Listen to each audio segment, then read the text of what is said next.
በዚህ ሰዓት በዚህ ስፍራ ላይ ያለነው ለሰው ልጆች ሁሉ የሚሆን ታላቅ ደስታ የምስራች ልንነግራችሁ ነው ወገኖቼ። የእግዚአብሔር ቃል የሆነው መጽሐፍ ቅዱስ ሲናገር እንደዚህ አለ። እግዚአብሔር አባት በኢየሱስ ክርስቶስ በኩል ዓለምን ከራሱ ጋር ያስታርቅ ነበር አለና ደግሞም በእኛ የማስታረቅን ቃል አደረገ። እኛም ደግሞ ኑና ታረቁ እንላለን እንደሚል መጽሐፍ ወገኖቼ፣ እኔና እናንተን ከእግዚአብሔር አብ ጋር ያጣላን ነገር ቢኖር ኃጢአት ይባላል። የኃጢአት ደሞዝ ደግሞ ሞት ነው።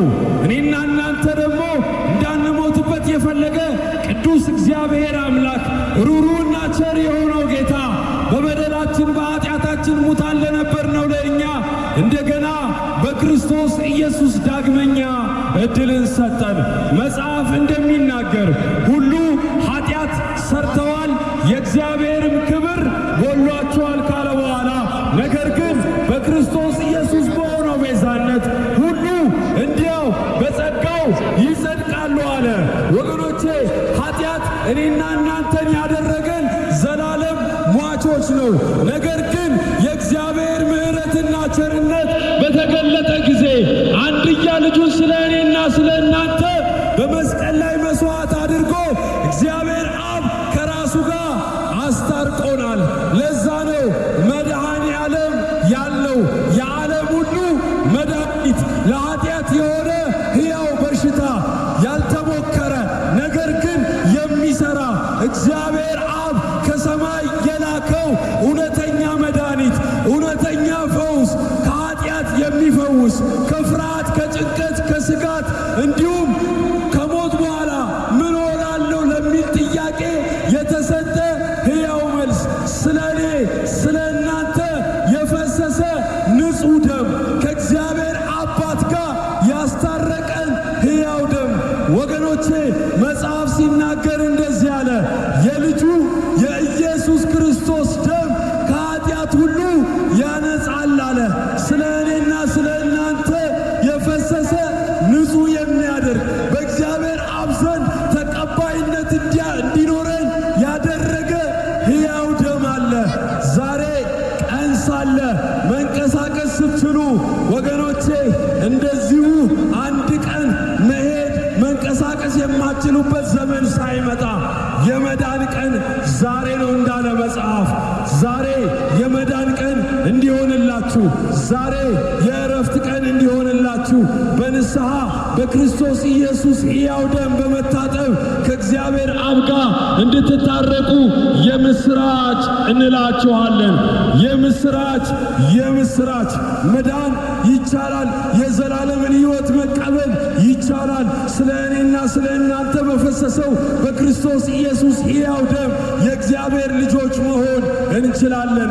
መጽሐፍ ሲናገር እንደዚህ አለ። ወደ ገዛ ወገኖቹ መጣ፣ የገዛ ወገኖቹ ግን አልተቀበሉትም። ለተቀበሉት ሁሉ በስሙ ለሚያምኑ የእግዚአብሔር ልጆች የሆኑ ዘንድ ስልጣንን ሰጣቸው እንዳለ መጽሐፍ። ወገኖቼ፣ የእግዚአብሔር ልጅነት በእኔና በእናንተ ጥረት በእኔና በእናንተ ሥራ የሚገኝ አይደለም።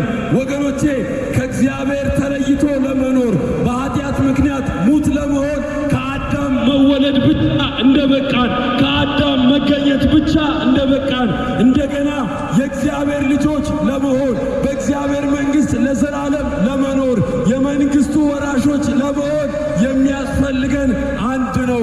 በሁለተኛው አዳም በጌታችንና በመድኃኒታችን በኢየሱስ ክርስቶስ የመስቀል ላይ ሥራ ማመን ነው።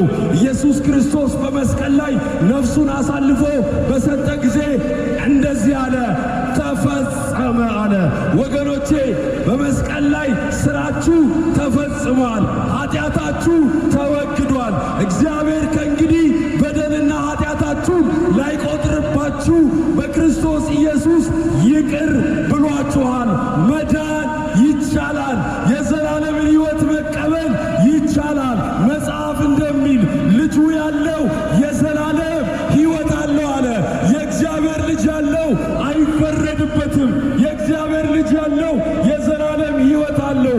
ከእግዚአብሔር ጋር መታረቅ ትፈልጋላችሁ? ወደ እግዚአብሔር መንግሥት መሄድ ትፈልጋላችሁ? ትፈልጋላችሁ? ዘላለማችሁ እንዲስተካከል ትፈልጋላችሁ? የእግዚአብሔር ቃል የሆነው ይህ መጽሐፍ ቅዱስ ሲናገር እንደዚህ ይላል፣ በልጁ የሚያምን ሁሉ የዘላለም ሕይወት እንዲኖረው እንጂ እንዳይጠፋ እግዚአብሔር አንድያ ልጁን እስኪሰጥ ድረስ ዓለሙን እንደዚሁ ወዷል አለ። ልጁ ዓለምን እንዲያድን እንጂ በዓለም እንዲፈርድ አላከውም አለ። እግዚአብሔር ኢየሱስ ክርስቶስን ወደዚች ምድር የላከው ዓለምን እንዲያድን እንጂ በዓለም እንዲፈርድ አይደለም። ሰው ይፈርድባችኋል፣ ሁኔታ ይፈርድባችኋል፣ ክፉ መናፍስት ይፈርድባችኋል።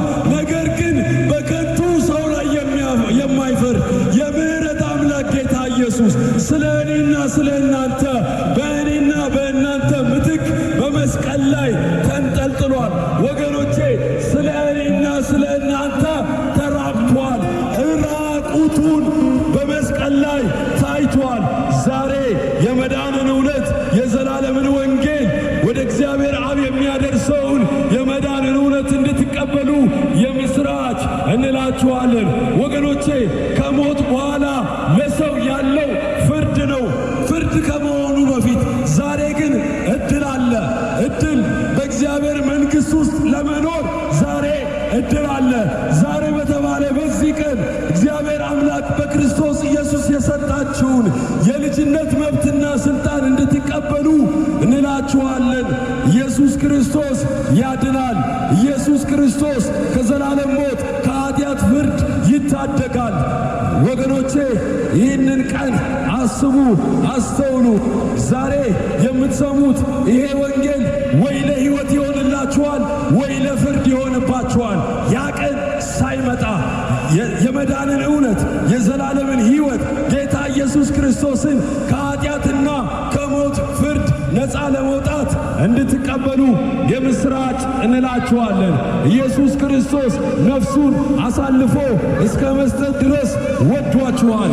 ወገኖቼ አንዳንድ ሰዎች እወዳችኋለሁ ቢሉ በንግግራቸው ነው። አንዳንድ ሰዎች ደግሞ እወዳችኋለሁ ቢሉ ምናልባት የፍቅራቸውን መግለጫ በእነሱ ልክ ቢያደርጉ ነው። ነገር ግን እወዳችኋለሁ ብሎ እንድንሞትበት በኃጢአት ምክንያት ወደ ሲኦል እንድንወርድበት ያልፈለገው የእግዚአብሔር ልጅ ጌታ ኢየሱስ ስለ እኔ በደል ስለ እናንተ በደል ኃጢአት መተላለፍ ሲል ወርዷል። በሰው ምሳሌ ተገኝቷል። ራሱን ባሪያ አድርጎ ተገኝቷል። እስከ መስቀል ሞት ድረስ የታዘዘ ሆነ ይላል መጽሐፍ ሲናገር እንደዚህ አለ። እርሱ በእግዚአብሔር መልክ ሲኖር ሳለ ከእግዚአብሔር ጋር መተካከልን እንደ መቀማት ሳይቆጥር የባሪያን መልክ ይዞ በሰው ምሳሌ ተገኝቶ ራሱን ባዶ አደረገ፣ እስከ መስቀል ሞት የታዘዘ ሆነ ይልና በዚህ ምክንያት እግዚአብሔር አምላኩ ከፍ ከፍ አደረገው አለ። ወገኖቼ እኔና እናንተን ለመምሰል ዝቅ ብሎ የወረደውን ጌታ እስከ መስቀል ሞት ድረስ የታዘዘውን ጌታ እግዚአብሔር አምላኩ እና አባቱ በትንሣኤ ሕይወት ከፍ ከፍ አድርጎታል። ጉልበት ሁሉ ለእርሱ ይንበረከካል፣ ምላስም ሁሉ ለእግዚአብሔር አብ ክብር ኢየሱስ